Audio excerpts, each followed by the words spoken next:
लो भी दोस्तों प्लेन साडा रेडी है बालकन रीजन के सफ़र ਲਈ। सो सारे जिन्ने भी साडे चैनल पंजाबी लहर ते जुड़े आ सारे हो जो रेडी, क्योंकि बालकन रीजन का टूर आ रहा है। सारे ना पहला मुल्क आप कवर करांगे सर्बिया। कोई पाकिस्तानी पासपोर्ट दे ते बगैर वीजे तो बेलग्रेड पहुंच गया सर्बिया। तो ऐस जो टी हाउस है ना, इसका नाम वेखो, ना की है क्वेश्चन मार्क उत रखा। क्वेश्चन मार्क इस तो आंदे भी जो इत्थे ना नाम मशहूर हो गया भी किहड़ा कफाना भी जड़ा आ कैथोलिक ऑर्थोडॉक्स चर्च है ना, ये सामने जड़ा कफाना या कॉफ़ी शॉप इत्थों के लफज जे कफाना बोलते हैं। तो चर्च वाले ने इतराज़ किया भी खाण पीण नाल तुसीं सामने मतलब चलती रही चाह चू लोग बैठे रहिंदे, तो ये की गल होई, नाम बदलो चर्च के लागे वाला कफाना। फिर उन्हें ना वो क्वेश्चन मार्क वो ओनर ने रख दिता। तो पुराना हुण जिवें लाहौर दे विच लाहौर टी हाउस है, जिहड़े लिटरेरी लोग ने साहित्यक लोग ने वो उत्थे आके बहिंदे, सेम वो कॉन्सैप्ट है इस पुराने रेस्टोरेंट दे विच। जिहड़े लिटरेचर नाल संबंधित ने लोग वो सारे आके बह के अपना चाह शाह पींदे आ, नाले गपशप मारदे। अस्सलाम वालेकुम सारिआं नूं दोस्तों, मैं नासर ढिल्लों, तुसीं जुड़िओ साडे चैनल पंजाबी लहर ते। सवेरे 4:30 का टाइम है तो मैं इस वेले हाँ लंडन लूटन एयरपोर्ट ते। सो हीथरो एयरपोर्ट ते उतरिया समय तो लूटन तो जा रहा, लेकिन मैं जा नहीं रहा वापस, मैं जा रहा अगे बालकन रीजन घूमन। सो बड़ी ज़बरदस्त वधिया अगली बालकन रीजन की सीरीज़ होने वाली है साडे व्लॉग्स की। सो जिथों जेडे आना चाहते हो बालकन रीजन में एक्सप्लोर करना चाहते हैं उन्होंने वास्ते यह भी जिन्हों के कोल मल्टीपल वीज़ा है यूके का वो ट्रैवल कर सकते हैं बालकन रीजन के। बालकन रीजन के जिस तरह अल्बेनिया, मोंटेनेग्रो, सर्बिया, मैसेडोनिया, वैसे तो ये क्रोशिया भी आता, लेकिन क्रोशिया शेंजन है तो वो नहीं ट्रैवल तुम कर सकते, वो शेंजन का वीज़ा होना चाहिए। सो अज का ट्रैवल उधर मैं शुरू कर लगा। सवेरे मैं आ गया एयरपोर्ट से यूके, थोड़ा जहा घूमया, उस तो बाद मेरा इधर का प्लान सी। तो एयरपोर्ट से पहुँची अगों मेरे को पाकिस्तान पासपोर्ट, तो पाकिस्तान पासपोर्ट से वीज़ा लगा, तो वीज़े तो एंट्री होंगी है। बहुत कुछ सर्च तो किया वा भी एंट्री होंगी, हूँ वेखो अगों जाके की बनता कि लईए बोर्डिंग पास लईए तो अगे प्रोसीड कर दे। भाई ये लूटन एयरपोर्ट है। लूटन एयरपोर्ट बहुत वड्डा, मैं पिछे वेंदा आया भी इन्ना ज़्यादा ट्रैफिक, इन्नियां ज़्यादा गड्डियां, मतलब इत्थे सारे यूरोप नूं फ्लाइटां जांदियां, टर्की नूं, लेबनान, बालकन रीजन नूं, क्योंकि इत्थे फ्लाइट्स जिहड़ियां ना चीप बहुत ने, मतलब 30 पाउंड की, 40 पाउंड की, 50 पाउंड की, 90 पाउंड की, लेकिन मैनू महंगी लगी क्योंकि मैं टाइम की है। दूसरे नाले अजकल जो टूरिस्ट का रश बहुत ज़्यादा, तो ट्रैवलर बहुत ज़्यादा जान डे ने यूरोप साइड के EU दे विच। तो आप इत्थों तुसीं वेख सकते हो जी रश के की हालात ने। मेरी फ्लाइट है विज़ एयर बहुत सस्ती है, रायन एयर बहुत सस्ती है इत्थे ट्रैवल करने वास्ते। सर्बियन एयर हीथरो एयरपोर्ट तो जाती है, वो थोड़ी जी महंगी कॉस्टली है, लेकिन यह भी तुसी लूटन एयरपोर्ट थोड़ा जिहा ट्रैप सफ़र कर लो तो ये तुहानूं सस्ती जी पै सकती है। रायन एयर इन्हां दी क्योंकि रश वाहवा ज़्यादा, सो मैनू जाना पैना उधर अगे। तो वो सज्जे जिहड़े ने पहलों jet2.com दे ते अगे विज़ एयर दे काउंटर। सो आप विज़ एयर तो लईए टिकट, उधर करना हुण जाके पुछदा। हाँ ऑनलाइन चैक इन किया ना, ऑनलाइन चैक इन दिता नहीं, मैनूं आंदे भी तुसीं तुहाडा चैक इन हो गया, लेकिन बोर्डिंग पास तुहानूं काउंटर पर जाके इशू होणगे वीज़ा चैक तो बाद। सो पहलों लाइन च लगना पैना वीज़ा चैक, क्योंकि मेरे को वीज़ा तो है नहीं। सो उन्होंने दसांगा भी मल्टीपल वीज़ा मेरे को। सो ये एंट्री है बेलग्रेड की, सर्बिया की। सो करते हैं प्रोसीड फिर अगे, क्योंकि विखा नहीं सकता कैमरे च, तो मैं बाद तुहाडे नाल गल करदा भी मिलिया कि नहीं मिलिया। 15 मिनट खलोना पिया लाइन दे विच, ते मैनू तो मैं तो थोड़ा जिहा सही पुछो तो घबराया ही, तो पता नहीं की पुछदे आ भी तुहाडे कोल वीज़ा है नहीं गा, तो तुसीं किस तरह करना। पर उन्हें यूके वीज़ा पूछा, मैनूं आंदी भी उन्होंने ये शायद वीज़ा, पर वो मेरा वीज़ा पेस्टड है, मैं क्या भी उत्ते पेस्ट है। उन्हें वीज़ा वेख के फौरन मैनू जोड़ा दे दिता, बोर्डिंग पास दे दिता। तो हुण मैं अगे चलदा करवा के सारी एक बारी, क्योंकि बैग मेरे को एक छोटा बैग है, ये भी मैं खासा जरूरी गल दसदा ਤੇ ਜਿੰਨੇ ਵਿਜ਼ 에ਅਰ ਕਰਨੀ ਇਹਨਾਂ ਕੋਲ ਸਿਰਫ ਇੱਕ ਬੈਗ ਹੁੰਦਾ ਛੋਟਾ, 에ਅਰਲਾਈਨ ਜਿਹੜੀ ਕਰਦੀ ਅਲਾਓ ਕਰਦੀ ਹੈ। ਬਾਕੀ ਜੇ ਤੁਸੀਂ ਬੈਗੇਜ ਲੈਣਾ ਤੇ ਉਹ ਤੁਹਾਨੂੰ ਵੱਖਰਾ ਪੇ ਕਰਨਾ ਪਊਗਾ। ਸੋ ਮੈਂ ਵੈਸੇ ਜ਼ਿਆਦਾ ਸਮਾਨ ਲਿਆਂਦਾ ਤਾਂ ਨਹੀਂ ਸੀ, ਲੇਕਿਨ ਫਿਰ ਵੀ ਮੈਂ 20 kg ਕਰ ਲਿਆ ਵੀ ਕੁਛ ਨਾ ਕੁਛ ਚੀਜ਼ਾਂ ਵੱਧ ਜਾਂਦੀਆਂ ਫਿਰ ਉਹ, ਕਿਉਂਕਿ ਮੇਰਾ ਇੱਕ ਡਰਾਇਰ ਹੁੰਦਾ ਨਾਲ, ਹੋਰ ਚੀਜ਼ਾਂ ਹੁੰਦੀਆਂ, ਸੋ ਉਹ ਮੈਂ ਕੈਰੀ ਕਰਦਾ ਨਾਲ। ਸੋ ਇਸ ਤੋਂ ਫਿਰ 20 kg ਦਾ ਜਿਹੜਾ ਉਹ ਲਿਆ ਨਾਲ ਸਮਾਨ। ਸੋ ਚੱਲਦੇ ਰੱਬ ਦਾ ਨਾਮ ਲੈ ਕੇ ਅੰਦਰ ਨੂੰ ਸਿਕਿਉਰਿਟੀ ਚੈੱਕ ਕਰਾਉਂਦੇ, ਫਿਰ ਇਮੀਗ੍ਰੇਸ਼ਨ ਕਰਾਉਂਦੇ ਆ, ਫਿਰ ਚੱਲਦੇ ਅੱਗੇ। ਇਹ ਆ ਗਿਆ ਜੀ ਇਹਨਾਂ ਦਾ ਡਿਪਾਰਚਰ ਸਿਕਿਉਰਿਟੀ ਚੈੱਕ। ਸੋ ਇੱਥੇ ਨਹੀਂ ਜਾਣ ਦਿੰਦੇ ਅੰਦਰ, ਜਿਵੇਂ ਤੁਹਾਨੂੰ ਪਤਾ ਹੀ ਇਹ ਚੀਜ਼ਾਂ, ਕੋਈ ਵੀ ਬੋਤਲ ਵਗੈਰਾ ਜੇ ਉਹ ਸਾਰਾ ਕੁਝ ਇੱਥੇ ਤੁਸੀਂ ਪੀ ਪੂ ਕੇ ਫੀਡਰ ਖਾਲੀ ਕਰਕੇ, ਜੇ ਬੋਟਲ ਹੈ ਤੁਹਾਡੀ ਤੇ ਇੱਥੇ ਤੁਸੀਂ ਸੁੱਟ ਕੇ ਜਾਣੀ ਹੈ। ਅੱਗੋਂ ਕਰੀਏ ਪ੍ਰੋਸੀਡ। ਇੱਥੇ ਰੱਖਣਾ ਬੋਰਡਿੰਗ ਪਾਸ, ਪਰ ਰੱਖ ਦੇ ਦਿੱਤਾ, ਕੀ ਕਰਨਾ ਹੋਰ, ਇਹਨੇ ਕਿੱਥੋਂ ਕਰਨਾ ਇੱਥੇ। ਹਾਂ ਹੋ ਗਿਆ। ਇਹ ਸਿਕਿਉਰਿਟੀ ਚੈੱਕ ਤੇ ਬਹੁਤ ਵੱਡੀਆਂ ਲੈਣਾ, ਹੋਏ ਤੇ 15 ਮਿੰਟ ਲਾਉਣਗੇ ਇੱਥੇ। ਬਹੁਤ ਟਰੈਵਲਰ ਹੈ, ਬਹੁਤ ਰਸ਼ ਇੱਥੇ। ਸਿਕਿਉਰਿਟੀ ਚੈੱਕ ਲਈ ਤਕਰੀਬਨ ਮੈਨੂੰ ਲੱਗਦਾ ਕੋਈ ਹੋਣੀਆਂ 300 ਬੰਦਾ ਮੇਰੇ ਅੱਗੇ, ਤੇ ਇਹ 3 ਘੰਟੇ ਟਾਈਮ ਲੈ ਕੇ ਆਉਣਾ ਇੱਥੇ ਜ਼ਰੂਰੀ ਹੈ। ਸਿਕਿਉਰਿਟੀ ਚੈੱਕ ਜਿਹੜਾ ਤਾਂ ਕਲੀਅਰ ਹੋਣਾ, ਫਲਾਈਟ ਤੋਂ ਪਹਿਲਾਂ ਘੱਟੋ ਘੱਟ ਤੁਹਾਡੇ ਕੋਲ 2 ਘੰਟੇ ਹੋਣ ਤੇ ਫਿਰ ਸਾਰਾ ਕੁਝ ਜਿਹੜਾ ਉਹ ਕਲੀਅਰ ਹੋਏਗਾ। 15 ਮਿੰਟ ਲੱਗ ਗਏ ਸਿਕਿਉਰਿਟੀ ਚੈੱਕ ਇੰਨਾ ਹੋ ਗਿਆ, 15 ਤੋਂ 20 ਮਿੰਟ ਲੱਗੇ। ਤੇ ਹਲੇ ਇਮੀਗ੍ਰੇਸ਼ਨ ਜਿਹੜੀ ਹੋਣੀ ਹੈ, ਮਤਲਬ ਅਸਲ ਕੰਮ ਅੱਗੇ ਆ ਜਾ ਕੇ। ਤੇ ਇਹਨਾਂ ਨੇ ਜਿਹੜਾ ਸਿਕਿਉਰਿਟੀ ਚੈੱਕ ਤੋਂ ਬਾਅਦ ਜਦੋਂ ਅੰਦਰ ਨੂੰ ਜਾਈਦਾ ਨਾ, ਮਤਲਬ ਜਿੰਨੇ ਵੀ ਪੈਸੇਂਜਰ ਆਉਂਦੇ ਨੇ ਉਹਨਾਂ ਦੀ ਅਟਰੈਕਸ਼ਨ ਲਈ, ਮਤਲਬ ਵੀ ਕੋਈ ਨਾ ਕੋਈ ਖਰੀਦਦਾਰੀ ਕਰ ਅੰਦਰ, ਸਾਰਿਆਂ ਨੂੰ ਪਹਿਲਾਂ ਜਿਹੜਾ ਕੋਰੀਡੋਰ ਹੈ ਜਿੱਥੋਂ ਲੰਘ ਕੇ ਅੱਗੇ ਜਾਣਾ, ਸਾਰੇ ਪੈਸੇਂਜਰ ਆਉਣ ਦੇ, ਤੇ ਦੋਵਾਂ ਪਾਸੇ ਇਹਨਾਂ ਨੇ ਸ਼ਾਪਸ ਬਣਾਈਆਂ ਵੀ ਤੁਸੀਂ ਇੱਥੋਂ ਕੁਛ ਨਾ ਕੁਛ ਲੈ ਕੇ ਜਾਓ ਤੇ ਅੱਗੇ ਪਹੁੰਚੋ। ਮੈਂ ਵੀ ਇੱਥੋਂ ਪਾਣੀ ਦੀ ਬੋਟਲ ਲੈਣਾ, ਕਿਉਂਕਿ ਮੈਂ ਪਾਣੀ ਦੀ ਬੋਟਲ ਜਿਹੜੀ ਆ ਉਹ ਅੱਗੇ ਰਾਹ 'ਚ ਅੱਗੇ ਆਉਣ ਨਹੀਂ ਦਿੰਦੇ। ਤੇ ਜਿਹੜੀ ਮੈਂ ਫਲਾਈਟ ਲਈ ਆ, ਇਹ ਵੀ ਗੱਲ ਨਾਲ ਅਹਿਮ ਗੱਲ ਆ ਵੀ ਫਲਾਈਟ ਜਿਹੜੀ ਆ ਹੈਗੀ ਹੈ ਮੇਰੀ ਵਿਜ਼ 에ਅਰ, ਵੀ ਉਹਦੇ 'ਚ ਪਾਣੀ ਪੂਣੀ ਖਾਣ ਪੀਣ ਦੀ ਕੋਈ ਸ਼ੈ ਨਹੀਂ, ਇਹ ਸਾਰਾ ਕੁਛ ਇੱਥੋਂ ਕਰਕੇ ਤੇ ਫਿਰ ਹੀ ਜਾਣਾ ਹੁੰਦਾ। ਸੋ ਪਾਣੀ ਵੀ ਲੈ ਜਾਂਦੇ, ਕੁਛ ਖਾ ਪੀ ਵੀ ਜਾਵਾਂਗੇ। 2.5 ਘੰਟੇ ਦੀ ਫਲਾਈਟ ਹੈ, ਵਿੱਚੋਂ ਥੋੜ੍ਹਾ ਜਿਹਾ ਮਹਿੰਗਾ ਹੁੰਦਾ, ਕਾਸਟਲੀ ਹੁੰਦਾ, ਉਹਦੀ ਬਜਾਏ ਆਪਾਂ ਇੱਥੋਂ ਹੀ ਕੁਛ ਨਾ ਕੁਛ ਪਾਣੀ ਵੀ ਲੈ ਲੈਂਦੇ ਹਾਂ ਤੇ ਖਾ ਪੀ ਵੀ ਚੱਲਦੇ ਹਾਂ। ਤੇ ਫਿਰ ਜਾ ਕੇ ਅੱਗੇ ਪਹਿਲੋਂ ਇਮੀਗ੍ਰੇਸ਼ਨ ਕਰਾਵਾਂਗੇ ਤੇ ਫਿਰ ਜਿੱਧਰ ਗੇਟ ਹੈ ਮੇਰਾ ਉੱਧਰ ਜਾਵਾਂਗੇ। ਸੋ ਇਹ ਸਾਰੀ ਪ੍ਰੋਸੀਡਿੰਗ ਮੈਂ ਇਸ ਤਰ੍ਹਾਂ ਦੱਸਣਾ ਵੀ ਜਿਹੜੇ ਦੋਸਤ ਆਉਣਾ ਚਾਹੁੰਦੇ ਹੋਣ ਉਹ ਆ ਸਕਦੇ ਨੇ, ਤੇ ਉਹਨਾਂ ਲਈ ਕੀ ਉਹਨਾਂ ਨੂੰ ਫੇਸ ਕਰਨਾ ਪੈ ਸਕਦਾ ਤੇ ਕੀ ਕਰਨਾ ਚਾਹੀਦਾ। ਸੋ ਸਾਰੀਆਂ ਗੱਲਾਂ ਇਸ ਵਲੌਗ 'ਚ ਮਿਲ ਜਾਣ। ਜਿੰਨੇ ਲੈਣ ਵਾਲੇ ਸੀ ਨਾ ਕਾਫੀ ਜਾਂ ਕੁਛ ਹੋਰ ਆਰਡਰ ਲੈਣ ਵਾਲੇ, ਸਾਰਿਆਂ ਨੇ ਗਲਤ ਨਾਂ ਲਿਖੇ, ਤੇ ਉਸ 3-4 ਜਿਹੜੇ ਨਾ ਕਾਫੀ ਦੇ ਕੱਪ ਪਏ, ਤੇ ਉਹ ਸਾਰੇ ਵੇਖੀ ਜਾਂਦੇ ਇੱਕ ਦੂਜੇ ਦੇ ਮੂੰਹ, ਵੀ ਨਾਂ ਤੇ ਮੇਰਾ ਵੀ ਨਹੀਂਗਾ, ਮੈਂ ਵੀ ਇਹਨਾਂ ਨਾਂ ਤੇ ਮੇਰਾ ਨਹੀਂਗਾ। ਫਿਰ ਹਿਸਾਬ ਲੱਗਾ ਵੀ ਆਹ ਆਰਡਰ ਦਿੱਤਾ ਸੀ ਤੇ ਆਹ ਨਾਂ ਦਾ ਮਤਲਬ ਲੈਸੀ ਮੇਰਾ ਨਾਸਰ ਦਾ ਸੀ ਤੇ ਲੈਸੀ ਉਹਨੇ ਲਿਖਿਆ। ਸੋ ਟਾਈਮ ਹਲੀ ਹੈਗਾ 5:50 ਹੋਇਆ, 6:35 ਤੇ ਬੰਦ ਹੋਣਾ ਗੇਟ। ਉਨੀ ਦੇਰ ਆਪਾਂ ਕੁਛ ਖਾ ਪੀ ਕੇ ਤੇ ਫਿਰ ਅੱਗੇ ਵੱਧਦੇ ਹਾਂ ਗੇਟ ਵਾਲੇ ਪਾਸੇ।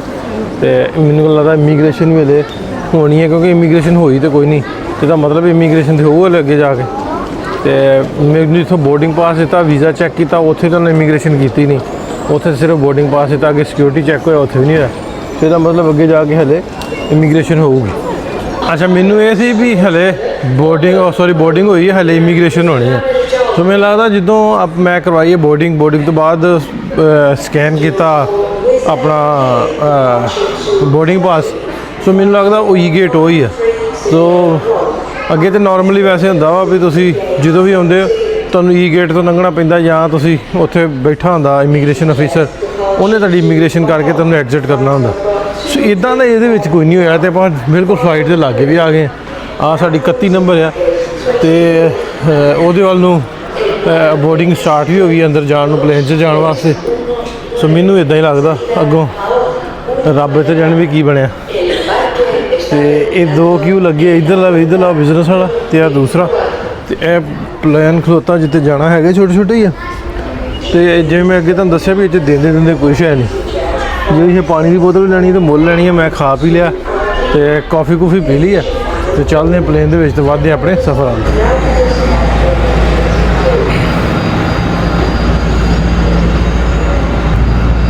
ਲਓ ਵੀ ਦੋਸਤੋ, ਪਲੇਨ ਸਾਡਾ ਰੈਡੀ ਹੈ ਬਾਲਕਨ ਰੀਜਨ ਦੇ ਸਫ਼ਰ ਲਈ। ਸੋ ਸਾਰੇ ਜਿੰਨੇ ਵੀ ਸਾਡੇ ਚੈਨਲ ਪੰਜਾਬੀ ਲਹਿਰ ਤੇ ਜੁੜੇ ਆ ਸਾਰੇ ਹੋ ਜੋ ਰੈਡੀ, ਕਿਉਂਕਿ ਬਾਲਕਨ ਰੀਜਨ ਦਾ ਟੂਰ ਆ ਰਿਹਾ। ਸਾਰਿਆਂ ਨਾਲ ਪਹਿਲਾ ਮੁਲਕ ਆਪਾਂ ਕਵਰ ਕਰਾਂਗੇ ਸਰਬੀਆ। ਸੋ ਸਰਬੀਆ ਪਹੁੰਚਦੇ ਆ, ਜਾ ਕੇ ਇਮੀਗ੍ਰੇਸ਼ਨ ਲੈਨੇ ਆ, ਉੱਥੇ ਹਲੇ ਜਾ ਕੇ ਵੇਖਣਾ ਵੀ ਕੀ ਸਾਡੇ ਨਾਲ ਬੀਤਦੀ ਹੈ ਤੇ ਤੁਹਾਨੂੰ ਕਰਵਾਵਾਂਗੇ ਟੂਰ ਸਾਰੇ ਬਾਲਕਨ ਰੀਜਨ ਦਾ। ਅਗਲੇ 1 ਮਹੀਨਾ ਪੂਰਾ ਤੁਹਾਡੇ ਕੋਲ ਵਲੌਗ ਜਿਹੜੇ ਆ ਬਾਲਕਨ ਰੀਜਨ ਦੇ ਆਉਂਦੇ ਰਹਿਣਗੇ। ਮੈਸੇਡੋਨੀਆ, ਅਲਬਾਨੀਆ, ਮੌਂਟੀਨੈਗਰੋ, ਸਰਬੀਆ, ਕੋਸੋਵੋ, ਮਤਲਬ ਕੋਸ਼ਿਸ਼ ਕਰਾਂਗੇ ਇਹਨਾਂ ਦਿਨਾਂ ਦੇ ਵਿੱਚ 2-2, 3-3 ਦਿਨ ਦਾ ਟਾਈਮ ਲੈ ਕੇ ਇਹਨਾਂ ਸਾਰੇ ਰੀਜਨ ਨੂੰ ਕਵਰ ਕਰਨ ਦੀ। ਸੋ ਕਰ ਲਈ ਤਿਆਰੀ ਤੇ ਚਲੀਏ ਹੁਣ ਪਲੇਨ ਦੇ ਅੰਦਰ। ਤੇ ਬਹੁਤ ਵੱਡਾ ਅੱਗੇ ਮੈਂ ਇਹਦੇ ਤੇ ਸਫ਼ਰ ਕੀਤਾ ਇਸ ਪਲੇਨ ਤੇ ਵਿਜ਼ ਏਅਰ ਤੇ 2 ਵਾਰੀ ਕੀਤਾ, ਕਿਉਂਕਿ ਦੁਬਈ ਤੋਂ ਅਬੂ ਧਾਬੀ ਤੋਂ ਚੱਲਦੀ ਹੈ ਤੇ ਬਹੁਤ ਹੁੰਦਾ ਸਸਤਾ ਇਹਦਾ ਟਿਕਟ, ਉੱਥੋਂ ਵੀ ਹੁੰਦਾ ਸਮ ਟਾਈਮ ਆਫਰ ਲੱਗੀ ਹੁੰਦੀ ਆ 200 ਦਰਮ ਦਾ, 100 ਦਰਮ ਦਾ, ਮਤਲਬ ਥੋੜ੍ਹਿਆਂ ਜਿਹਾ ਪੈਸਿਆਂ ਦੇ ਵਿੱਚ ਟਿਕਟ ਲੱਗੇ ਹੁੰਦੇ। ਸੋ ਅਸੀਂ ਜਦੋਂ ਸਸਤਾ ਹੁੰਦਾ ਸੀ ਉਦੋਂ ਚਲੇ ਜਾਈਦਾ ਸੀ, ਜਦੋਂ ਦੁਬਈ ਹੋਈਦਾ ਸੀ। ਤੇ ਇੱਕ ਵਾਰੀ ਜਾਰਜੀਆ ਤੇ ਮੈਂ ਗਿਆ ਸਫ਼ਰ ਕੀਤਾ ਤੇ ਇੱਕ ਵਾਰੀ ਆਜ਼ਰਬਾਈਜਾਨ ਦਾ ਸਫ਼ਰ ਕੀਤਾ। ਸੋ 2 ਸਫ਼ਰ ਕੀਤੇ ਇਸ ਵਿਜ਼ ਏਅਰ ਤੇ ਇਹ ਮੇਰਾ ਤੀਸਰਾ ਸਫ਼ਰ ਆ ਵਿਜ਼ ਏਅਰ ਦਾ। ਹੋਪਫੁਲੀ ਆਪਾਂ ਸੇਫ ਅੱਲਾਹ ਪਾਕ ਦੀ ਰਹਿਮਤ ਨਾਲ, ਰੱਬ ਦੀ ਰਹਿਮਤ ਨਾਲ ਪਹੁੰਚਾਂਗੇ ਤੇ ਜਾ ਕੇ ਤੁਹਾਨੂੰ ਐਕਸਪਲੋਰ ਕਰਾਂਗੇ ਨਾ ਸਾਰੇ ਬਾਲਕਨ ਰੀਜਨ। ਜੇ ਮੈਂ ਤੁਹਾਨੂੰ ਦੱਸਦਾ ਸੀ ਵੀ ਇਹਦੇ ਟਿਕਟ ਸਸਤੇ ਹੁੰਦੇ ਆ, ਮਤਲਬ 40 ਪਾਉਂਡ, 50 ਪਾਉਂਡ, 90 ਪਾਉਂਡ ਜੇ ਤੁਸੀਂ ਐਡਵਾਂਸ ਕੀਤੇ ਹੋਣ ਤੇ। ਲੇਕਿਨ ਮੈਂ ਖੜੇ ਪੈਰ ਕੀਤਾ, ਕਿਉਂਕਿ ਮੇਰਾ ਪਤਾ ਵੀ ਕੋਈ ਨਹੀਂ ਹੁੰਦਾ ਵੀ ਕੱਲ੍ਹ ਨੂੰ ਕੀ ਬਣ ਜਾਣਾ।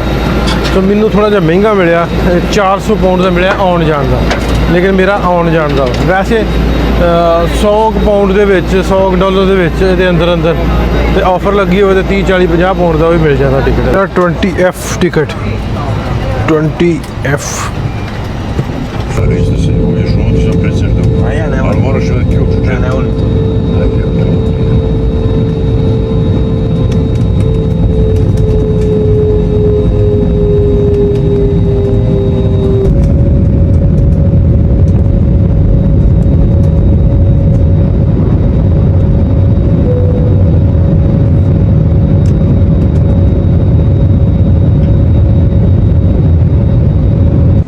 ਬੈਲਗ੍ਰੇਡ ਪਹੁੰਚ ਗਏ ਸਰਬੀਆ ਤੇ ਤਕਰੀਬਨ 2 ਘੰਟੇ 30 ਮਿੰਟ ਲੱਗ ਗਏ ਫਲਾਈਟ ਤੇ ਅੱਜ ਵੈਸੇ ਮੈਂ ਰਾਤੀ 2 ਘੰਟੇ ਸੁੱਤਾ, ਮੈਂ ਘੰਟਾ ਕੁ ਮੈਂ ਵਿੱਚ ਸੌਂ ਲਿਆ ਤੇ ਫੋਨ ਮੇਰੇ ਚਾਰਜ ਨਹੀਂ ਤੇ ਮੈਂ ਫਿਲਮ ਵੇਖ ਲੈਂਦਾ।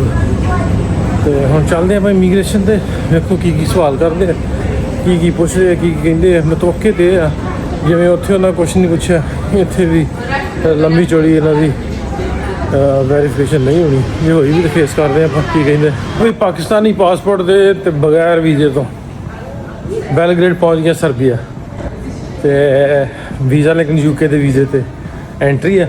ਤੇ ਅੰਦਰ ਹੁਣ ਚੱਲਦੇ ਆ ਇਮੀਗ੍ਰੇਸ਼ਨ ਤੇ ਕੀ ਹੁੰਦਾ, ਕੀ ਸਵਾਲ ਕਰਦੇ ਆ।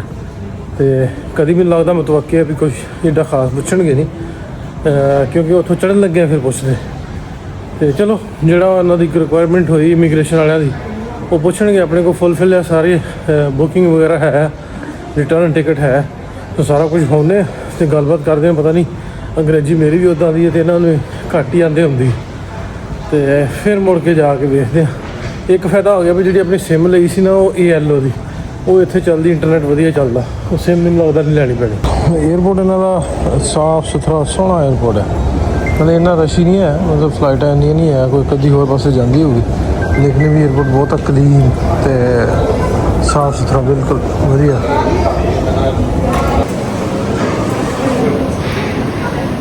ਐਂ ਲੱਗਦਾ ਜਿਵੇਂ ਨਵਾਂ ਬਣਿਆ, ਬਿਲਕੁਲ ਨਿਊ ਲੱਗਣ ਡਿਆ ਬਣਿਆ। ਤੇ ਇੱਥੇ ਲਿਖਿਆ ਉਹਨਾਂ ਵੀ ਕਿੱਥੇ ਕਿਹੜੇ ਮੁਲਕ ਇੱਧਰੋਂ ਐਸ ਕਾਊਂਟਰ ਸਾਣੀ। ਇੱਥੇ ਆਪਣਾ ਝੰਡਾ ਤੇ ਕੋਈ ਨਹੀਂ ਗਾ, ਮੈਨੂੰ ਲੱਗਦਾ ਹੋਣਾ ਵੀ ਨਹੀਂ ਹੈ। ਤੇ ਪੁੱਛ ਕੇ ਵੇਖਦੇ ਵੀ ਆਪਾਂ ਕਿੱਧਰ ਜਾਣਾ। ਲੈ ਵੀ ਬਾਬੇ ਚਾਸਨੀ ਆ ਗਈ ਅੱਜ। ਵੀਜ਼ਾ ਜਿਹੜਾ ਹੋਵੇ ਤੇ ਇਦਾਂ ਦਾ ਹੋਵੇ। ਯੂਕੇ ਦਾ ਵੀਜ਼ਾ ਵੇਖ ਕੇ ਤੇ ਉਹਨੇ ਸਵਾਲ ਹੀ ਕੋਈ ਨਹੀਂ ਕੀਤਾ, ਸਿੰਗਲ ਕੁਐਸਚਨ ਨਹੀਂ ਕੀਤਾ। ਸਿਰਫ ਉਹਨੇ ਬੁਕਿੰਗ ਦਾ ਕਿਹਾ ਵੀ ਤੁਹਾਡੇ ਕੋਲ ਹੋਟਲ ਦੀ ਬੁਕਿੰਗ ਹੈ, ਤੇ ਮੈਂ ਹੋਟਲ ਦੀ ਬੁਕਿੰਗ ਵਿਖਾਈ, ਉਹਨੇ ਕੁਛ ਨਹੀਂ ਕੀਤਾ ਹੋਰ, ਠੱਪਾ ਮਾਰਿਆ ਤੇ ਆਂਦੀ ਵੈਲਕਮ ਟੂ ਬੈਲਗ੍ਰੇਡ ਸਰਬੀਆ। ਸੋ ਚੱਸ ਆ ਗਈ ਹੈ ਜੀ। ਅੱਗੇ 5 ਮੁਲਕਾਂ 'ਚ ਜਾਣਾ, ਹੋਰ ਘੁੰਮਦੇ ਫਿਰਦੇ ਆ। ਉਮੀਦ ਤੇ ਆ ਵੀ ਪਹਿਲੇ ਸਰਬੀਆ 'ਚ ਵੜ ਗਏ ਆ ਤੇ ਉਹ ਵੀ ਸਾਨੂੰ ਰੋਕਣ ਨਹੀਂ ਲੱਗੇ, ਕਿਉਂਕਿ ਇਹਨਾਂ ਨੇ ਅਲਾਓ ਕੀਤਾ ਜਿਨ੍ਹਾਂ ਕੋਲ ਸ਼ੈਂਜਨ ਵੀਜ਼ਾ ਜਾਂ UK ਦਾ ਵੀਜ਼ਾ ਉਹ ਵੜ ਸਕਦੇ ਆ, ਐਂਟਰੀ ਕਰ ਸਕਦੇ।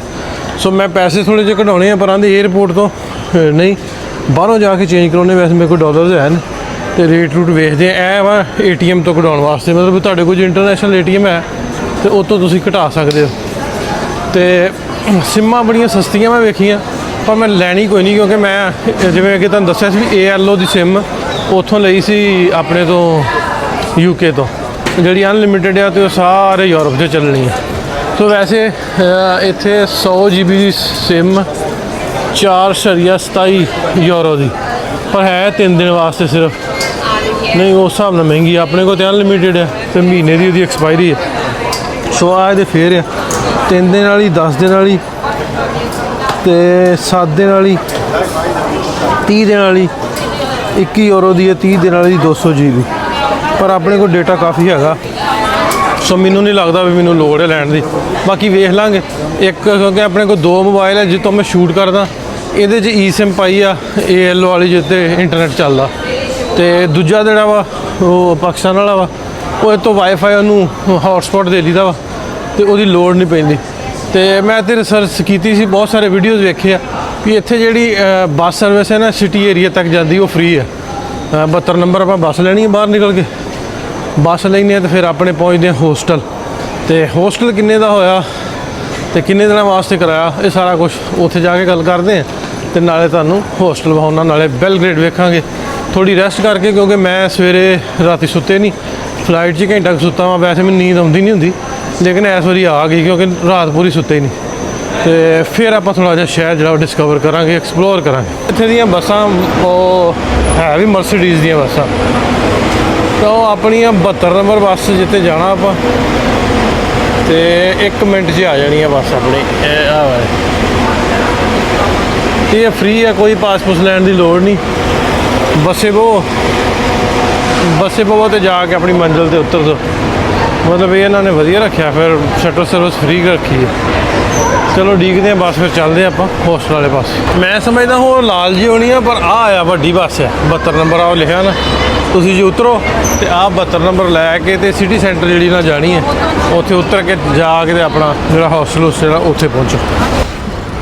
ਹੋਸਟਲ ਚੈੱਕ ਇਨ ਨੂੰ ਨਾ ਹਲੇ ਟਾਈਮ ਸੀ, ਮੈਂ 에ਅਰਪੋਰਟ ਤੋਂ ਨਿਕਲ ਕੇ ਬੱਸ ਲੈ ਕੇ ਤੇ ਪਹੁੰਚ ਗਿਆ ਸਾਂ। ਹਾਲੇ 2 ਵਜੇ ਹੋਣਾ ਸੀ ਚੈੱਕ ਇਨ, ਤੇ ਮੈਂ ਕਿਹਾ ਮੈਂ ਪਹਿਲਾਂ ਥੋੜ੍ਹਾ ਜਿਹਾ ਲਾਹ ਕੱਢ ਆਵਾਂ ਤੇ ਫਿਰ ਆਵਾਂ। ਸੋ ਇੱਥੇ ਟਾਈਮ ਮਤਲਬ ਵੀ ਬਹੁਤ ਹੈ, ਗਰਮੀ ਵੀ ਵਾਹਵਾ, ਗਰਮੀ ਥੋੜ੍ਹੀ ਨਹੀਂ, 38-40 ਟੈਂਪਰੇਚਰ ਇਹਨਾਂ ਦਿਨਾਂ 'ਚ, ਤੇ ਗਰਮੀ ਢੇਰ ਸਾਰੀ ਹੈ। ਸੋ ਥੋੜ੍ਹਾ ਨਾਲ ਮੈਂ ਕਿਹਾ ਫਿਰੀ ਜਾਵਾਂ ਗਲੀਆਂ, ਨਾਲੇ ਥੋੜ੍ਹਾ ਜਿਹਾ ਹਿਸਟਰੀ ਨੂੰ ਵੇਖੀ ਜਾਈਏ, ਆਪਾਂ ਪੜ੍ਹੀ ਜਾਈਏ, ਨਾਲੇ ਆਨੰਦ ਲਈ ਜਾਈਏ, ਕੁਛ ਨਾ ਕੁਛ ਸਿੱਖੀ ਜਾਈਏ ਨਵਾਂ। ਤੇ ਮੈਂ ਕਿਹਾ ਦੁਪਹਿਰੇ ਹੀ 1-2 ਜਗ੍ਹਾ ਵੇਖ ਕੇ ਆਉਣਾ। ਇੱਕ ਸੈਂਟ ਸਾਵਾ ਚਰਚ ਹੈ, ਮੈਂ ਉੱਧਰ ਨੂੰ ਚੱਲਣਾ, ਪਹਿਲਾਂ ਉਹ ਵੇਖ ਕੇ ਉਹਨਾਂ ਦੇ ਰਸਤੇ 'ਚ ਇਹ ਮੋਨੂਮੈਂਟ ਮੈਨੂੰ ਲੱਗਾ, ਨਜ਼ਰ ਆਇਆ। ਫਿਰ ਮੈਂ ਪੜ੍ਹਿਆ ਤੇ ਇਹ ਉੱਤੇ ਵਾਲਾ ਜਿਹੜਾ ਘੋੜੇ 'ਤੇ ਆ, ਇਹ ਇਹਨਾਂ ਦਾ ਪ੍ਰਿੰਸ ਸੀ ਮਿਖਾਇਲ। ਤੇ ਇਹਦਾ ਤੁਸੀਂ ਵੇਖੋਗੇ ਜੇ ਪਾਇਆ ਲਿਬਾਸ ਤੇ ਤੁਹਾਨੂੰ ਵੈਸਟਰਨ ਲੱਗਦਾ, ਨਜ਼ਰ ਆਊਗਾ ਵੈਸਟਰਨ ਹੈ। ਪਰ ਜਦੋਂ ਥੱਲੇ ਨਜ਼ਰ ਮਾਰਦੇ ਆ ਇੱਕ ਇਹਨਾਂ ਦਾ ਬਹੁਤ ਵੱਡਾ ਕੋਈ ਕੱਟ ਹੋਇਆ, ਉਹਨੂੰ ਰਿਪਰੈਜ਼ੈਂਟ ਕਰਦਾ। ਤੇ ਉਹ ਜਿਹੜਾ ਸਾਰਾ ਨਾ ਇਹ ਇਸ ਸਾਈਡ 'ਤੇ ਜਿੱਥੇ ਮੇਰੀ ਉਂਗਲ ਆ, ਇਹ ਪ੍ਰਿੰਸ ਦਾ ਫਾਦਰ ਹੈ। ਸੋ ਇਹਨੇ ਆਟਮਨ ਜਿਹੜਾ ਡਰੈਸ ਆ ਵੀਅਰ ਕੀਤੇ ਆ, ਮਤਲਬ ਕੱਪੜੇ ਜਿਹੜੇ ਉਹ ਪਾਏ ਆ। ਸੋ ਇਹ ਉਦੋਂ ਦੀ ਫੋਟੋ ਆ ਜਦੋਂ ਮਤਲਬ ਆਟਮਨ ਦੇ ਥੱਲੇ ਸੀ। ਫਿਰ ਜਦੋਂ ਇਹਨਾਂ ਨੂੰ ਥੋੜ੍ਹੀ ਜਿਹੀ ਆਜ਼ਾਦੀ ਮਿਲ ਗਈ, ਲੇਕਿਨ ਹੈਗਾ ਉਦੋਂ ਆਟਮਨ ਦੇ ਥੱਲੇ ਸੀ, ਉਹਨੇ ਕਿਹਾ ਵੀ ਨਹੀਂ ਤੁਸੀਂ ਆਪਣਾ ਕਰੋ। ਉਦੋਂ ਇਹਨਾਂ ਨੇ ਕਿਹਾ ਵੀ ਅਸੀਂ ਵੈਸਟਰਨ ਵੇਖਣਾ, ਵੈਸਟਰਨ ਡਰੈਸ ਹੈ ਜਿਹੜਾ ਉਹ ਵੀਅਰ ਕਰਿਆ ਕਰਨਾ। ਸੋ ਇਸ ਤਰ੍ਹਾਂ ਦਾ ਇਹ ਸਟੈਚੂ ਇੱਥੇ ਮੈਂ ਕਿਹਾ ਥੋੜ੍ਹੀ ਜਿਹੀ ਜ਼ਰੂਰ ਇਹ 'ਤੇ ਗੱਲਬਾਤ ਹੋਣੀ ਚਾਹੀਦੀ ਹੈ।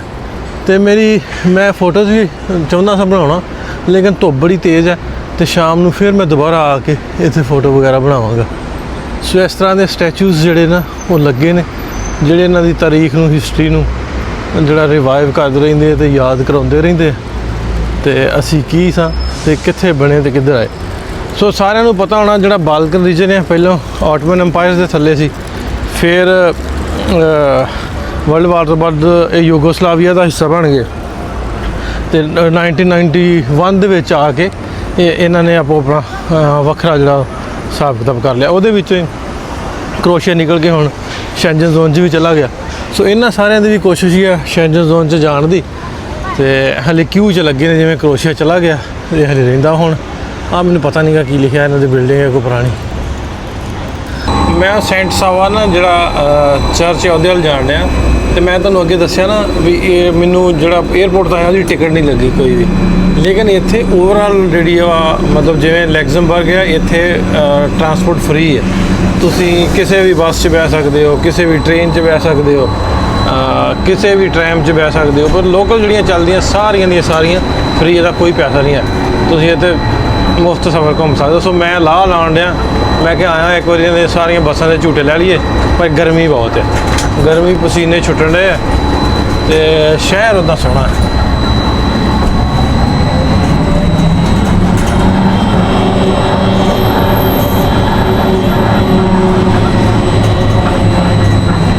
ਸਾਹਮਣੇ ਜਿਹੜਾ ਤੁਹਾਨੂੰ ਸਟੈਚੂ ਨਜ਼ਰ ਆ ਰਿਹਾ ਇਹ ਸਾਵਾ ਦਾ, ਅਤੇ ਪਿੱਛੇ ਇਹਦੇ ਬਿਲਡਿੰਗ ਆ ਸੈਂਟ ਸਾਵਾ ਆਰਥੋਡਾਕਸ ਚਰਚ। ਅਤੇ ਪਹਿਲਾਂ ਸੈਂਟ ਸਾਵਾ ਇਹਨਾਂ ਦਾ ਜਿਹੜਾ ਕੌਮੀ ਹੀਰੋ ਸੀ। ਜਦੋਂ ਆਟੋਮਨ ਐਮਪਾਇਰ ਨੇ ਇੱਥੇ ਕਬਜ਼ਾ ਕੀਤਾ 15ਵੀਂ ਸਦੀ ਦੇ ਕੋਲ ਅਤੇ ਉਹਨਾਂ ਨੇ ਜਿਹੜਾ ਸਾਵਾ ਇਹਨਾਂ ਦਾ ਕੌਮੀ ਹੀਰੋ ਸੀ ਉਹਨੂੰ ਮਤਲਬ ਬੰਦੀ ਬਣਾ ਲਿਆ, ਜਾਂ ਕਿਹਾ ਜਾਂਦਾ ਵੀ ਇਸੇ ਜਗ੍ਹਾ 'ਤੇ ਜਿੱਥੇ ਇਹਨਾਂ ਦਾ ਸਟੈਚੂ ਆ ਇੱਥੇ ਉਹਦੀ ਬਾਕੀਆਤ ਨੂੰ ਉਹਨਾਂ ਨੇ ਜਲਾਇਆ ਸੀ, ਸਾੜ ਦਿੱਤਾ ਸੀ।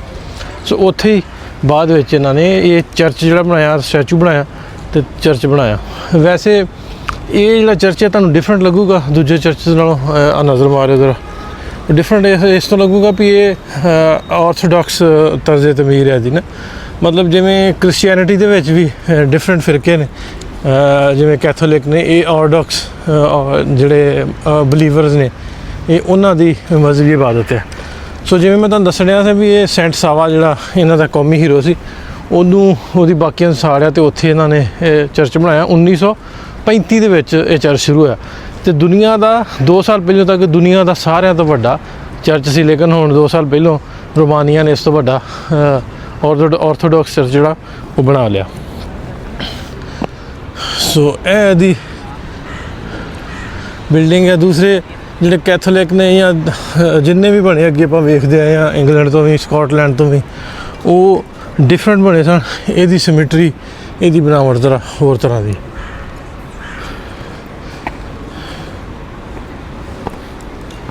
ਵਿਜ਼ਟਰਸ ਵਾਸਤੇ ਖੁੱਲ੍ਹਾ, ਜਿਹੜੇ ਬਲੀਵਰਸ ਆਉਂਦੇ ਉਹਨਾਂ ਵਾਸਤੇ ਤਾਂ ਚਲੋ ਹੁੰਦਾ ਹੀ ਹੁੰਦਾ, ਲੇਕਿਨ ਵਿਜ਼ਟਰ ਜਿਹੜੇ ਇਹਨੂੰ ਵਿਜ਼ਿਟ ਕਰ ਸਕਦੇ ਨੇ।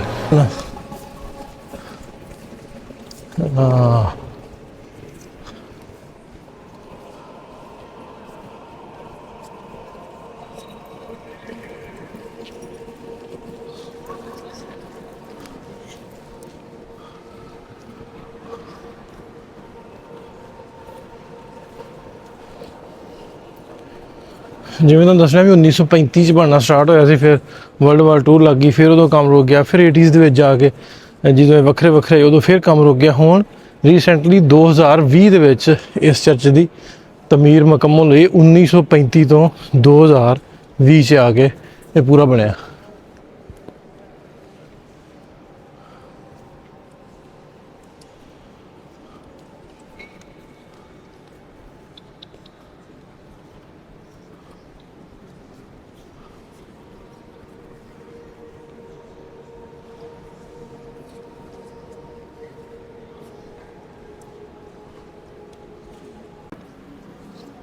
ਅੱਛਾ, ਸਾਹਮਣੇ ਮੈਂ ਜਿਹੜੇ ਇਹਨਾਂ ਨੇ ਲਾਏ ਨੇ ਫੋਟੋਜ਼ ਨਾ, ਇਹ ਸਾਹਮਣੇ ਇੱਕ ਨੋਰਮਲ ਫੋਟੋਜ਼ ਨਹੀਂ ਹੈ, ਇਹ ਸਾਰੇ ਆ ਵੇਖੋਗੇ ਨਾ ਤੁਸੀਂ ਕਲੋਜ਼ ਕਰਕੇ, ਤੇ ਇਹਨਾਂ ਨੇ ਮੋਜ਼ਾਇਕ ਜਿਹੜੇ ਆਪਣੇ ਬੜੇ ਚੱਲਦੇ ਹਨ ਕਾਮਨ, ਉਹ ਮੋਜ਼ਾਇਕ ਦੇ ਵਿੱਚ ਬਣਾਈਆਂ ਨੇ ਫੋਟੋ। ਦੁਨੀਆ ਦੇ ਸਾਰਿਆਂ ਨਾਲੋਂ ਵੱਡੇ ਮੋਜ਼ਾਇਕ ਜਿਹੜੇ ਨੇ ਇੱਥੇ ਇੰਸਟਾਲ ਨੇ। ਚਾਰ ਚੇਹਰੇ ਤੁਸੀਂ ਵੇਖੋਗੇ ਨਾ, ਆ ਸਾਰੇ ਮੋਜ਼ਾਇਕ ਨੇ, ਸਾਰੇ ਦੇ ਸਾਰੇ। ਆਓ ਤੁਹਾਨੂੰ ਹੁਣ ਆ ਵੇਖੋਗੇ ਨਾ, ਇਹ ਸਾਰੇ ਮੋਜ਼ਾਇਕ ਨੇ। ਮੈਂ ਹੁਣ ਬਹੁਤਾ ਦੱਸ ਨਹੀਂ ਸਕਦਾ ਵੀ ਕਿਤੇ ਫੋਟੋਜ਼ ਨੇ, ਕਿਉਂਕਿ ਮੈਨੂੰ ਪਤਾ ਨਹੀਂ। ਹਾਂ, ਜੀਸਸ ਦੀ ਫੋਟੋਜ਼ ਵੇਖੀਆਂ, ਉਹਦਾ ਪਤਾ, ਤੇ ਉਹਨਾਂ ਕਿਤੇ ਪਤਾ ਹੁੰਦਾ, ਅੱਗੋਂ ਫਿਰ ਬਹੁਤਾ ਪਤਾ ਨਹੀਂ ਹੈ। ਸੋ ਇਹ ਸਾਰਾ ਕੁਛ ਪੜ੍ਹਿਆ ਹੀ ਪਤਾ ਲੱਗਦਾ, ਵੇਖਿਆ ਪਤਾ ਲੱਗਦਾ। ਸੋ ਆਹ ਮੈਂ ਚੀਜ਼ਾਂ ਹੋਣੀਆਂ ਸੀ ਵੀ ਆਹ ਜਿਹੜੇ ਸਾਰੇ ਲੱਗੇ ਨੇ ਇਹ ਫੋਟੋਜ਼, ਇਹ ਮੋਜ਼ਾਇਕ ਦੀਆਂ ਬਣੀਆਂ ਫੋਟੋਜ਼ ਨੇ। ਛੋਟੇ ਛੋਟੇ ਪੱਥਰਾਂ ਦੇ ਨਾਲ ਜਿਹੜੇ ਮੋਜ਼ਾਇਕ ਬਣਾਉਂਦੇ, ਮੋਜ਼ਿਕ ਵੀ ਕਹਿੰਦੇ, ਅਸੀਂ ਮੋਜ਼ਾਇਕ ਕਹਿੰਦੇ ਹਾਂ।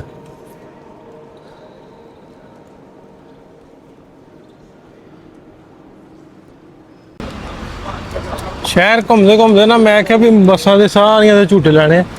ਮੈਂ ਕਿਹਾ ਤੁਹਾਨੂੰ ਵਿਖਾਵਾਂ ਵੀ ਇਹਦੇ ਵਿੱਚ ਪੁਰਾਣੀਆਂ ਜਿਹੜੀਆਂ ਨਾ ਇਲੈਕਟ੍ਰਿਕ ਟ੍ਰੇਨਾਂ ਜਿਹੜੀਆਂ ਨਾ ਚੱਲਦੀਆਂ, ਬੱਸਾਂ ਟਰੈਮਾਂ ਤੁਸੀਂ ਕਹਿ ਲਓ, ਇਹ ਵੀ ਟਾਇਰਾਂ ਵਾਲੀਆਂ ਤੇ ਉਹ ਦੂਜੀ ਆ, ਲੇਕਿਨ ਹੈ ਸਾਰੀਆਂ ਤੁਸੀਂ ਵੇਖੋਗੇ ਨਾ ਇਲੈਕਟ੍ਰਿਕ ਨੇ, ਉੱਤੇ ਤਾਰਾਂ ਲੱਗੀਆਂ ਤੇ ਤੁਰੀਆਂ ਜਾਂਦੀਆਂ ਆਪਣੀਆਂ ਮੰਜ਼ਿਲ ਵੱਲ ਨੂੰ। ਆਵਾਮ ਨੂੰ ਸਾਰਾ ਕੁਛ ਇਹਨਾਂ ਨੇ ਫ੍ਰੀ ਦਿੱਤਾ ਵੀ ਫ੍ਰੀ ਤੁਸੀਂ ਇੰਜੋਏ ਕਰੋ, ਆਪਣਾ ਗੱਡੀਆਂ 'ਤੇ ਚੜੋ ਤੇ ਜਿਵੇਂ ਮਰਜ਼ੀ ਜਾਓ। ਆ ਸਾਰੀਆਂ ਇਲੈਕਟ੍ਰਿਕ ਨੇ।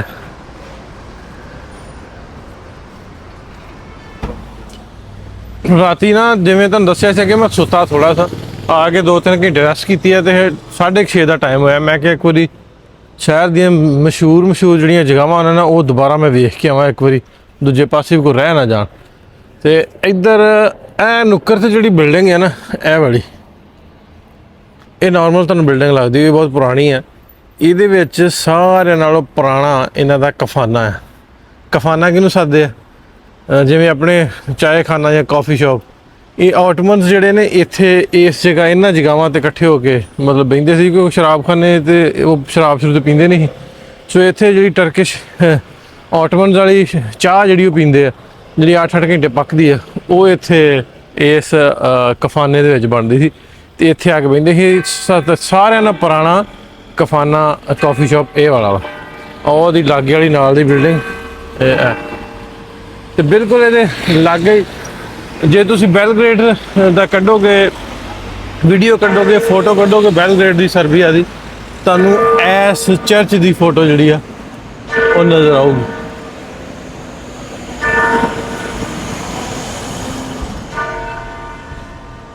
ਇਹਦੀ ਵੈਸੇ ਮੈਂ ਡਰੋਨ ਫੁਟੇਜ ਵੀ, ਡਰੋਨ ਦੇ ਸ਼ਾਟ ਵੀ ਐਡ ਕਰਦਾ ਇਹਨੂੰ ਉੱਤੋਂ। ਤੁਸੀਂ ਇਹਦਾ ਬਰਡ ਵਿਊ ਵੇਖਿਓ, ਫਿਰ ਮੈਂ ਤੁਹਾਨੂੰ ਅੰਦਰੋਂ ਜਾ ਕੇ ਵਿਖਾਉਣਾ, ਕਿਉਂਕਿ ਇਸ਼ਾਰੇ ਬੰਦ ਨੇ ਤੇ ਇਹ ਦੱਬਣਾ ਪੈਂਦਾ, ਤੇ ਜਦੋਂ ਖੁੱਲੂਗਾ ਤਾਂ ਫਿਰ ਆਪਾਂ ਜਾਣਾ। ਅੰਦਰ ਵੀ ਤੁਹਾਨੂੰ ਲੈ ਚੱਲਾਂ ਅੰਦਰ ਕਿਸ ਤਰ੍ਹਾਂ ਦਾ। ਇਹ 1897 ਦਾ ਬਣਿਆ।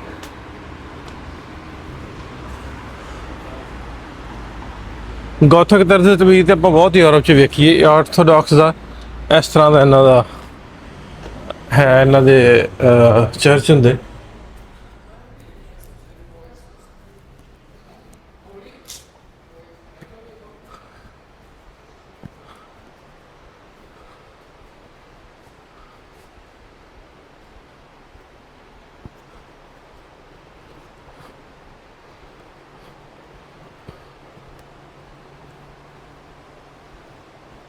ਮਤਲਬ ਇਹਨਾਂ ਦੇ ਜਿਹੜੇ ਆਰਥੋਡਾਕਸ ਦੇ ਚਰਚ ਨੇ, ਇਹਨਾਂ ਦੇ ਵਿੱਚ ਬਹਿਣ ਦਾ ਕਨਸੈਪਟ ਹੈ ਨਹੀਂ।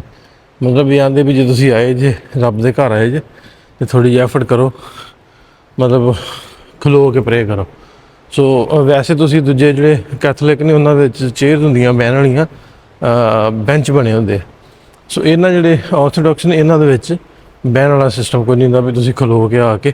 ਹਾਂ, ਓਲਡ ਏਜਸ ਜਿਹੜੇ ਨੇ ਉਹਨਾਂ ਵਾਸਤੇ ਇਸ ਤਰ੍ਹਾਂ ਦੇ 2-4 ਬੈਂਚ ਜ਼ਰੂਰ ਲੱਗੇ ਹੁੰਦੇ, ਲੇਕਿਨ ਉਹ ਵੀ ਖਲੋਣ ਵਾਲੇ ਸਟਾਈਲ ਦੇ ਵਿੱਚ, ਜਿਵੇਂ ਉਹ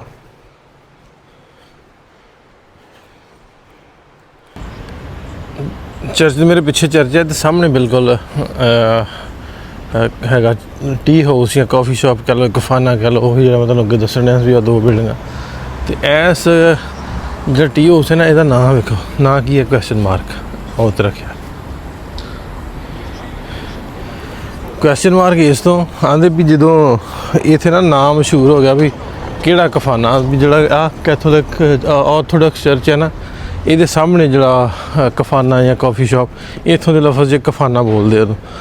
ਤੇ ਉਹ ਚਰਚ ਵਾਲਿਆਂ ਨੇ ਇਤਰਾਜ਼ ਕੀਤਾ ਵੀ ਖਾਣ ਪੀਣ ਵਾਲਾ ਨਾਲ ਤੁਸੀਂ ਸਾਹਮਣੇ ਮਤਲਬ ਚੱਲਦੀ ਰਹਿੰਦੀ ਚਾਹ ਚੂ, ਲੋਕ ਬੈਠੇ ਰਹਿੰਦੇ, ਤੇ ਇਹ ਕੀ ਗੱਲ ਹੋਈ, ਇਹਦਾ ਨਾਮ ਬਦਲੋ, ਵੀ ਚਰਚ ਦੇ ਲਾਗੇ ਵਾਲਾ ਕਫਾਨਾ। ਫਿਰ ਉਹਨੇ ਨਾ ਉਹਦਾ ਕੁਐਸਚਨ ਮਾਰਕ ਉਹਦੇ ਓਨਰ ਨੇ ਰੱਖ ਦਿੱਤਾ।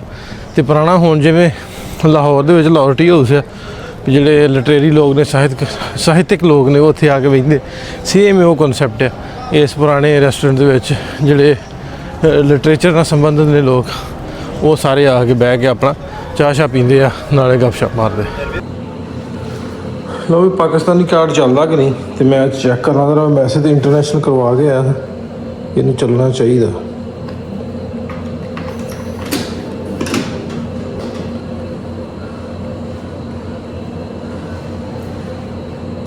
ਚੱਲ ਵੀ ਚੱਲ ਪੋ ਇੰਗਲਿਸ਼।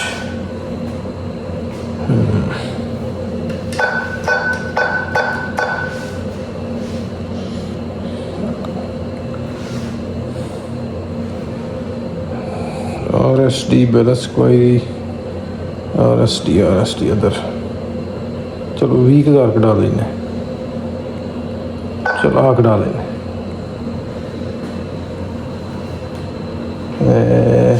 इस टाइम इम्पॉसिबल प्रोसेस नहीं चलिया भाई, ये तो नहीं चलिया, पाकिस्तान वाला तो नहीं चलिया। चलो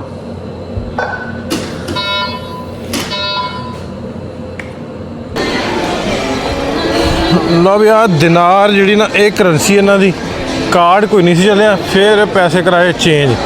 मैं क्या रेट का आइडिया लईए तो ₹3.5 मतलब बनते जे पाकिस्तानी आप ₹3.5 देंगे तो एक दिनार इन्हों का आता, मतलब जिमें इंडियन करंसी है पाकिस्तान तो इंडिया का फर्क है।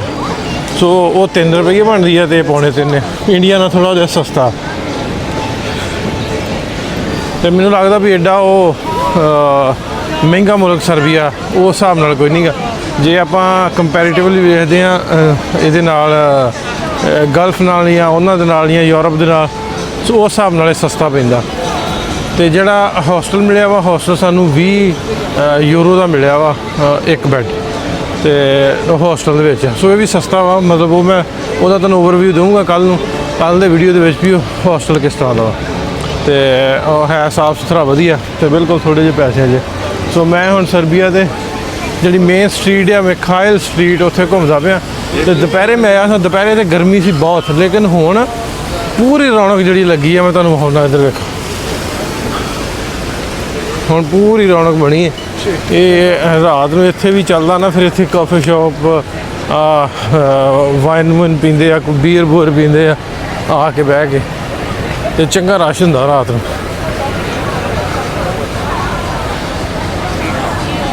अस्सलाम वालेकुम, की हाल जी मुड़िया, कित्थों पता लगा जी? हाँ जी, अख आवाज वाली लभ ली ਇੱਥੇ ਪਾਕਿਸਤਾਨੀ ਆਪਣੇ ਵਾਵਾ ਮੁੰਡੇ ਮੈਨੂੰ ਵੇਖੇ ਦਿਸੇ ਆ ਮੁੰਡੇ ਆ ਹੁਣੇ ਨੰਗੇ ਦੋ ਆ ਮਿਲੇ ਮੈਨੂੰ ਵੀ ਮਿਲੇ। ਤੇ ਕੀ ਕਰਦੇ ਇੱਥੇ ਤੁਸੀਂ? ਮੈਂ ਰੈਸਟੋਰੈਂਟ 'ਚ ਲੱਗਾ ਜੀ। ਸ਼ੈਫ ਹੈ? ਹਾਂਜੀ। ਖਵਾਏਗਾ ਫਿਰ ਕੋਈ ਸਾਨੂੰ? ਆਓ ਮਹਾਰਾਜ ਹੁਣੇ ਲੈ ਜਾਓ। ਆ ਨਹੀਂ ਘੁੰਮ ਫਿਰ ਕੇ ਉਹਨੇ ਕੀ ਨਾ ਰੈਸਟੋਰੈਂਟ ਦਾ? ਇਹ ਬੇ ਪਲਾਟੋ। ਮਤਲਬ ਮੈਨੂੰ ਇਹ ਸੀ ਵੀ ਲੱਭਣੇ ਨਹੀਂ ਇੱਥੇ ਆਪਣੇ ਵਾਲੇ, ਮਤਲਬ ਦੇਸੀ ਘੱਟ ਹੋਣੇ ਆ। ਤੇ ਮੈਂ ਇਸ ਜਿਹੜਾ ਮੇਨ ਸਕੁਅਰ ਹਨ ਇੱਥੇ ਆਇਆ ਤੇ 12-13 ਮੁੰਡੇ ਆ ਪਾਕਿਸਤਾਨੀ, ਉਹ ਇੱਥੇ ਘੁੰਮਣ ਦੇ ਆ ਫਿਰਨੇ। ਤੇ ਇਹ ਵੀ ਮੁੰਡਾ ਸਰਦਾਰ ਵੇਖ ਕੇ ਆ ਗਿਆ। ਪਿੱਛੋਂ ਕਿੱਥੇ? ਹਾਂਜੀ ਮੈਂ ਅੰਮ੍ਰਿਤਸਰ। ਉਹ ਮੇਰਾ ਪਿੰਡੂ ਫਿਰ ਹਸੁੱਟ। ਕਿਹੜਾ ਪਿੰਡ ਹੀ? ਮੇਰਾ ਵਰਪਾਲ ਹੈ ਲੱਗੇ। ਵਰਪਾਲਾ ਦਾ ਭਾਊਆਂ ਦਾ ਇਲਾਕਾ। ਹਾਂ ਮੈਂ ਬਸ ਤੁਸੀਂ 5 ਵਜੇ ਤੋਂ। ਚਲੋ ਨੰਬਰ ਤੇਰਾ ਆ ਗਿਆ, ਫਿਰ ਮਿਲਦੇ ਹਾਂ। Okay sir. ਹਾਂ मैं ਸਰਬੀਆ ਦੀ ਫਿਰਦਾ ਪਿਆ ਗਲੀਆਂ 'ਚ। ਇੱਕ ਮੈਂ ਇੱਥੇ ਇੱਕ ਸਾਡੇ ਕੋਲ ਜਾਣ ਵਾਲੇ ਦੋਸਤ ਸਨ, ਉਹ ਆ ਗਏ ਤੇ ਉਹਨਾਂ ਨੇ ਬੜਾ ਗਾਈਡ ਕੀਤਾ, ਬਹੁਤ ਕੁਝ ਦੱਸਿਆ। ਤੇ ਰਸਤੇ 'ਚ ਖਲੋ ਕੇ ਵੇਖ ਗਿਆ, ਇਹਨਾਂ ਨੇ ਹੈਂਗ ਕਰਨਾ ਹੁੰਦਾ 50 ਸੈਕਿੰਡ ਨਾ, ਮਤਲਬ ਆ ਗੇਮ ਆ ਵੀ ਇੰਨੀ ਦੇਰ ਤੁਸੀਂ ਹੈਂਗ ਕਰੋਗੇ ਤੁਹਾਨੂੰ ਕੁਛ ਨਾ ਕੁਛ ਇਨਾਮ ਮਿਲੂਗਾ। 50 ਸੈਕਿੰਡ ਦਾ, 75 ਸੈਕਿੰਡ ਦਾ, 100 ਸੈਕਿੰਡ ਦਾ, ਤੇ 120 ਸੈਕਿੰਡ ਦਾ, 200 ਸੈਕਿੰਡ ਦਾ। ਹੋਲਡ ਮੌਪ। ਸੋ ਇਧਰੋਂ ਆ ਗਏ ਸਾਡੇ ਦੋਸਤ। अस्सलाम वालेकुम जी, ਕੀ ਹਾਲ ਚਾਲ? ਠੀਕ ਠਾਕ। अस्सलाम वालेकुम भाई साहब, ਕੀ ਹਾਲ ਜੀ? ਤੁਸੀਂ ਕਿੱਥੋਂ, ਕਿਹੜੇ ਸ਼ਹਿਰ ਤੋਂ? ਪਾਕਿਸਤਾਨ ਮੰਡੀ ਭਵਨ। ਮੰਡੀ ਭਵਨ। ਤੇ ਇਹ ਭਾਈ ਸਾਹਿਬ ਭਾਈ ਲਾਹੌਰ ਤੋਂ। ਇਹ ਲਾਹੌਰ ਤੋਂ ਨੇ? ਠੀਕ ਹੈ। ਤੇ ਕੀ ਕਰਦੇ ਇੱਥੇ, ਕਾਹਦਾ? ਮੈਂ ਤੇ ਮੇਰਾ ਕਾਰੋਬਾਰ ਕੰਪਨੀ ਮੇਰੀ ਹੈ ਕੱਪੜੇ ਦਾ ਮੈਂ ਕੰਮ ਕਰਦਾ। ਅੱਛਾ। ਮੈਂ ਸਟਾਰਟ ਮੈਂ ਬ੍ਰਾਂਡ ਇੱਕ ਲਾਂਚ ਕਰਨਾ ਮੈਂ। ਤੇ ਘੱਟ ਨੇ ਪਾਕਿਸਤਾਨੀ ਇੱਥੇ, ਤੇ ਘੱਟ ਨੇ ਦੇਸੀ, ਘੱਟ ਹੀ ਨੇ ਇੱਥੇ। ਤੇ ਦੇਸੀ ਤੇਰੇ ਜਿਹੇ ਲੇਕਿਨ ਉਸ ਲੈਵਲ ਤੇ ਨਹੀਂ ਜਿਵੇਂ ਯੂਰਪ ਦੇ ਨਾ ਉਸ ਹਿਸਾਬ ਦੇ ਇੱਥੇ ਨਹੀਂ ਆ। ਜੀ ਲਓ ਵੀ ਰਾਤ ਦਾ ਹੋ ਗਿਆ ਟਾਈਮ, ਤੇ ਟਾਈਮ 10:30 ਹੋ ਗਏ, 10:30 ਹੋ ਚੱਲੇ। ਤੇ ਮੈਨੂੰ ਇਹ ਸੀ ਵੀ ਇੱਥੇ ਮੈਂ ਆਇਆ ਨਾ, ਵੀ ਇੱਥੇ ਮੈਨੂੰ ਦੇਸੀ ਜਾਂ ਪੰਜਾਬੀ ਕੋਈ ਨਹੀਂ ਟੱਕਰਨਾ। ਸੋ ਜਿਵੇਂ ਸ਼ਾਮ ਟਾਈਮ ਮੈਂ ਉੱਥੇ ਗਿਆ, 15 ਕੁ ਮੁੰਡੇ ਵੀ ਪਾਕਿਸਤਾਨੀ ਤੇ ਇੰਡੀਅਨ ਵੀ 2 ਟੱਕਰੇ। ਤੇ ਇੱਧਰੋਂ ਮੈਨੂੰ ਰਾਂਝਾ ਸਾਹਿਬ ਨਾਲ ਮਿਲ ਪਏ। ਰਾਂਝਾ ਸਾਹਿਬ ਨਾਲ ਅੱਗੇ ਤੁਹਾਡੀ ਗੱਲ ਕਰਾਈ ਹੈ? ਹਾਂਜੀ ਸਾਈ ਸਾਹਿਬ, ਸੌਰੀ ਮੈਂ ਰਾਂਝਾ ਉਹ ਅਸਲ ਵਿੱਚ ਸਾਡੇ ਰਾਂਝੇ ਵੇਲੀ ਨਾ ਮੰਡੀ ਵਾਲੇ। ਆਸਮ ਸਾਈ ਢੋਕਾ ਸਰ। ਹਾਂ ਸੌਰੀ ਸਾਈ ਸਾਹਿਬ, ਆਸਮ ਭਾਈ ਆ। ਆਸਮ ਭਾਈ ਬਹੁਤ ਸ਼ੁਕਰੀਆ ਤੁਹਾਡਾ। ਨਹੀਂ ਭਾਈ, ਤੁਸੀਂ ਕਿਵੇਂ ਪਛਾਣਿਆ? ਮੈਂ ਤੁਹਾਨੂੰ ਕਿ ਵੇਖਿਆ ਸੀ ਫੇਸਬੁੱਕ ਤੇ ਇਹਦੇ ਤੇ ਇਸ ਵਜ੍ਹਾ ਮੈਂ ਨਾ ਵਾਲ ਕੰਗਰਿਆਲੇ ਰੱਖੇ ਨਾ, ਕੰਗਰਿਆਲੇ ਹੈ ਹੀ ਮੇਰੇ ਨੇ, ਮੈਂ ਵਾਏ ਨਹੀਂ। ਆਂਦਾ ਮੈਂ ਕਿਹਾ ਬੰਦਾ ਅਫਰੀਕਨ ਹੈ ਇਹਦੇ ਲਾਗੇ ਪੰਜਾਬੀ ਬੰਦਾ ਗੱਲਾਂ ਕਰਨ ਇਹ ਕੀ ਗੱਲ ਹੈ ਫਿਰ ਗੌਰ ਕੀਤਾ ਫਿਰ ਗੌਰ ਕੀਤਾ ਮੈਂ ਬੈਠਿਆ ਸੀ ਦੂਰੋਂ ਨੋਟਿਸ ਕੀਤਾ ਮੈਂ ਕਿਹਾ ਭੈਣ ਭਾਈ ਇਹ ਜਿਹੜੇ ਦਿਲੋਂ ਸਾਹਿਬ ਹੈ ਨਾ ਉਹ ਫਿਰ ਤੋਂ ਨਕਸ਼ਾ ਹੋ ਗਈ ਬਹੁਤ ਸ਼ੁਕਰੀਆ ਤੁਹਾਡਾ ਨਹੀਂ ਭਾਈ ਉਹ ਸਾਡਾ ਕਲਚਰ ਇੱਕ ਦੂਸਰੇ ਨੂੰ ਵੇਖ ਕੇ ਤੇ ਮਹਿਮਾਨਾਂ ਦੀ ਹਾਂ। ਤੁਸੀਂ ਹੁਣ ਅਸੀਂ ਇਸ ਤਰ੍ਹਾਂ ਨੇ ਤੁਸੀਂ ਸਾਡੇ ਮਹਿਮਾਨ ਹੋ ਭਾਈ ਬਹੁਤ ਸ਼ੁਕਰੀਆ culture ਤੁਹਾਡਾ ਹੈ। ਤੇ ਰਾਤ ਅਸੀਂ ਮੈਕਡੋਨਲਡ ਲੈ ਲਿਆ ਤੇ ਖਾ ਕੇ ਹੁਣ ਸੌਂਦੇ ਆ ਸੋ ਬਾਲਕਨ ਰੀਜਨ ਦੀ ਇਹ ਜਿਹੜੀ ਪਹਿਲੀ ਵਲੌਗ ਸੀਰੀਜ਼ ਆ ਉਹ ਸ਼ੁਰੂ ਹੋ ਗਈ ਅੱਜ ਤੋਂ ਪਹਿਲਾ ਇੰਪ੍ਰੈਸ਼ਨ ਵਧੀਆ ਰਿਹਾ ਸਰਬੀਆ ਦਾ ਤੇ ਇੱਥੇ ਵੀ ਆਪਣੇ ਦੋਸਤ ਪੰਜਾਬੀ ਮਿਲ ਪਏ ਤੇ ਅੱਗੋਂ ਅਗਲਾ ਮਹੀਨਾ ਪੂਰਾ ਇਹ ਸੀਰੀਜ਼ ਚੱਲਣੀ ਹੈ ਤੁਸੀਂ ਜ਼ਰੂਰ ਸਾਰਾ ਦੇ ਸਾਰੇ ਵਲੌਗ ਵੇਖਿਓ ਸੋ ਮਿਲਨੇ ਕੱਲ ਮਤਲਬ ਅਗਲੇ ਦਿਨ ਇੱਕ ਹੋਰ ਵਲੌਗ ਚ ਰੱਬ ਰੱਖਾ